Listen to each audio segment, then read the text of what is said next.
Mən gəldim. Ümid edirəm ki, yaxşısınız. Çox maraqlı bir mövzumuz var. Belə ki, son zamanlar sosial şəbəkədə baxıram ki, yenə kim qadın qadına düşməndir. Giriblər bir-birlərinə, şərhlərə baxırsan biri 1 qəpik və kurtizankalar. Ay Allah! Təbrik edirəm influencer xanımları. Bravo, cəsarətinizə görə ki, belə bir mövzuya toxunmusunuz geyim dəstinizlə. Ki, ən azından insanlar bilmədikləri bir mövzunu heç olmasa araşdırmağa başlayırlar. Bədbəxtçilik ondadır ki, cəmiyyətimizdə bilən, bilməyən çıxıb proqramdan nəsə öyrənirlər, danışmağa cəhd edirlər və bir şey də alınmır. Rəhmətli Mirzə Ələkbər Sabir demişkən, nə eləyirik Fatma Tükazbanları, Anyaları, Sonyaları yanlarıq. Ay bərəkallah, nə gözəl canlarıq. Məhz belə bir mövzularda ancaq pis fikir bildirən, aparıb bunu kurtizankalığa yozan, bugünkü gün eskortnisa deyilir buna. Biləsiniz ki, sizi təhqir ediblər. Kimlərdir? Həmən bu Sabirin dediyi Fatma Tükazbanların nəticələri, kötücələridir ki, yəni diqqət edəndə insanın görünüşünə baxa bilərsən, indi qadın da inkişaf etməyib, zamanında nəsə travmalar olub, kişiyə oxşayır, heç bir seksuallığı yoxdur, heç bir qadınlıq yağmır, yəni cəlb edici bir tərəfi yoxdur və təbii ki, sadə dildə qısqanclıq və onların da özlərindən məxsus bir kütlələri olur, eynən o tərzdə olan qızlar, qadınlar əllərinə keçir belə bir mövzu və başlayırlar canavar kimi didib parçalamağa yazıqları. Maraqlı mövzudur. Kurtizanka bugünkü gün eskortnisa deməkdir. İndi isə gəlin biz bunları açıqlayaq. Çünki zadəgan aristokrat sözlərinin də mübahisəsi gedir. Hərdən deyirəm, yaxşı ki, Sovet dövründə doğulmuşam. Tərbiyəçilərim rusları olublar və bizə bunu yeniyetmə vaxtında, hələ kiçik yeniyetmə vaxtında başa salıblar. Zadəgan dediyimiz, yəqin eşitmişsiniz, bəy nəslindən, şah nəslindən gələn, irsən, qanla gələn adamdır. Şahlıq sistemi, krallıq sistemidir və daxili bir etikadır. Və mən biraz oxudum bunu ki, ümumiyyətlə zadəgan sözü hara aiddir? Məlum oldu ki, şərqə ələlxüsus aiddir və Qafqaza ki, biraz da milli dəyərləri özündə toparlayır və aristokrat sözü isə qərbə aiddir. Amma biraz da dərinə getsək, bir zadəganda aristokrat davranışı görəcəyik. Aristokrat da zadəgan nəslindən gələn aristokrat da ola bilər və yaxud da hər bir kəs istənilən kəs özünü aristokrat kimi yetişdirə bilər. Çünki aristokrat dediyimiz daxilən, mənən özünü inkişaf elətdirən, bir özündən kimsə yaradan hər kəs. Daxili, mənəvi bir sistemdir, tərbiyələndirən bir sistemdir desəm daha düzgün olar. Yəni, manieralar, etika, estetika, danışıq qabiliyyəti, natiqlik, geyim ələlxüsus, zövqlü bir aristokrat tərzi, ən çox klassikaya üstünlük verilir.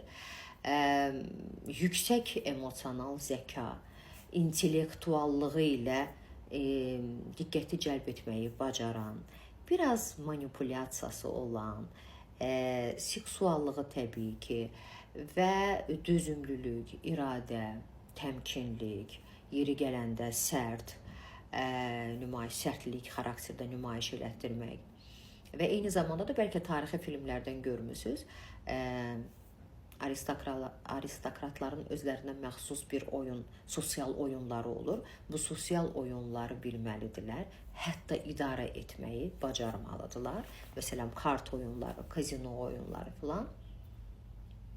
Yəni, aristokrat dediyimiz budur. Kurtizanka dediyimiz və yaxud geyşa Yaponiyada əvvəllərində var idi. Aristokratlara, yüksək təbəqələrə xidmət edən, əyləndirən qadınlar. Amma bu hansı qadınlardır? Burada çox maraqlı bir məqam var. Bir aristokrat qadından bir kurtizankanın davranışları tələb olunur.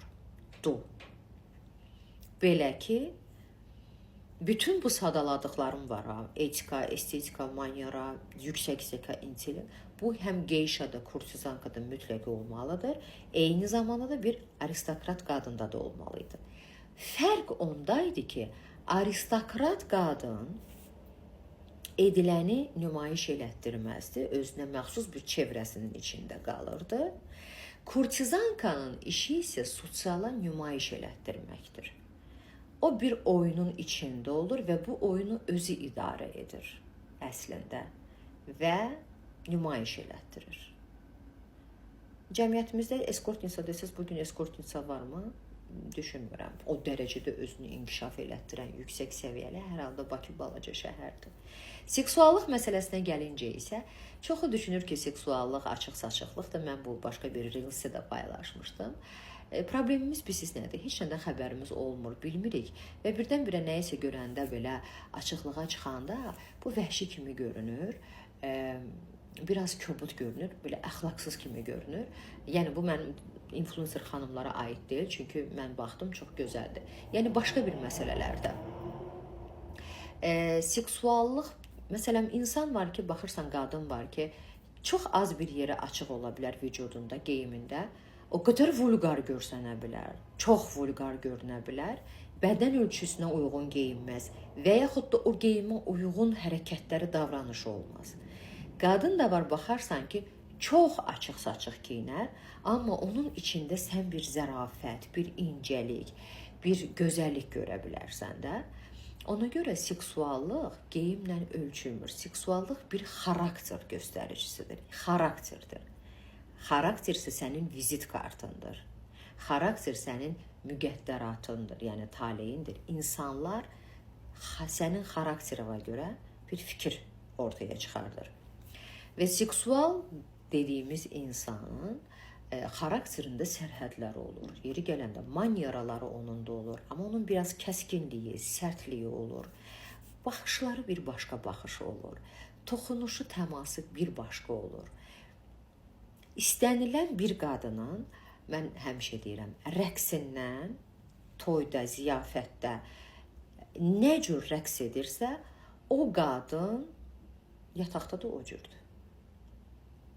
Və bugün 40 üstü plus qadınlar müraciət edirlər çoxu ki, 43 yaş, 45 yaş, mən yoldaşım tərəfindən arzulanmaq istəyirəm, ehtiraslı şəkildə istənmək istəyirəm, amma mümkün deyil, mənə gülür, sən də qadınsan, sən Allah ətimi tökmə. Gecə paltarı alıram, mənə gülür ki, sən özünü niyə o pis qadınlara oxşatmaq istəyirsən? Ki, hərçənd ki, bu gecə paltarının ümumiyyətlə biz əxlaqsızlıqla əlaqəsi yoxdur. Hər bir insanın içində, kişilərdə də seksuallıq var da.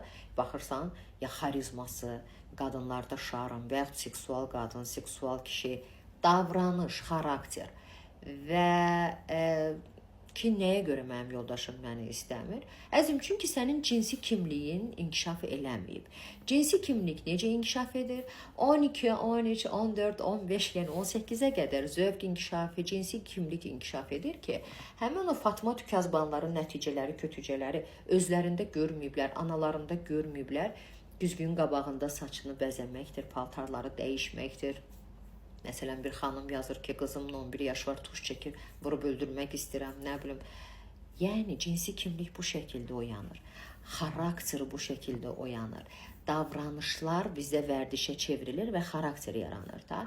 Və siz nə qədər onu bastırırsınız, olmaz, çiyni bükük, belə qadağa, ora baxma, sağa baxma, o qədər qapanır. Və ortada bir xarakter yoxdur, ancaq valideynin qaydası, qanunu, nəzarəti belə olmalıdır, elə olmalıdır, güya ki qoruyur, amma əslində öldürür.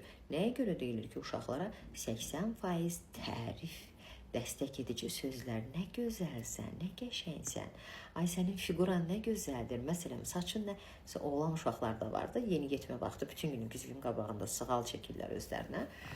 Yəni, o vaxt uyanır və bu inkişaf etməyəndə siz ailə quranda olursunuz, arvad sənə ancaq, sən ancaq dolma bükmək yaraşır, yeri gedişinlə məşğul ol. Məndən belə şeylər istəmək, yenə də gedib hansı seriallara baxmısan, başın çönüb. Bu sosial şəbəkə cəmaatı pozacaq da, bu telefon gəldi, cəmaatı pozdu. Oyadır, pozmur. Bu qədər. Xoşuma gəlir.